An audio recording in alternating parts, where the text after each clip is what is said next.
नाही, तू जो काही प्लान बनवलायस ना तो काही कामाचा नाहीये. तुला काय वाटतं, तू तिच्यावरती चोरी चाळ घेशील आणि त्यात ती अडकेल?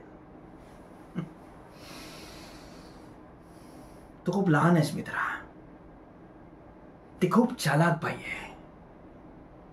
तू जो काही विचार करतोयस ना त्याच्या पुढे 10 पट विचार करते ती. असंच नाही डॅडी गेल्यानंतर तिने सगळी प्रॉपर्टी आपल्या नावावर करून घेतली आणि आपल्या सगळ्यांच्या हातात भीक मागायला एक एक कटोरा देऊन ठेवलाय. ही सगळी प्रॉपर्टी माझ्या नावावर आहे, पण आज काही पैशांसाठी मला तिच्याकडे भीक मागावी लागते, गिडगिडावं लागतं, रडावं लागतंय. ती म्हणाली उठ तर उठायचं, ती म्हणाली बस तर बसायचं. का? कारण तिचं डोकं, तिची चाल, तिचे डावपेच, हे जे काही तिच्याकडे आहे ना यामधलं आपल्याकडे काही नाहीये. आणि अशा मेंदूवर जर मात द्यायची असेल ना तर त्याच्या पुढे जाऊन विचार करावा लागेल.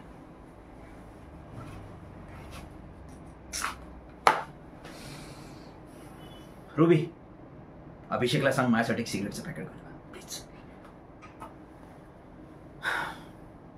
कुछ अलग सोचो मेरे भाई, कुछ अलग, काहीतरी वेगळं.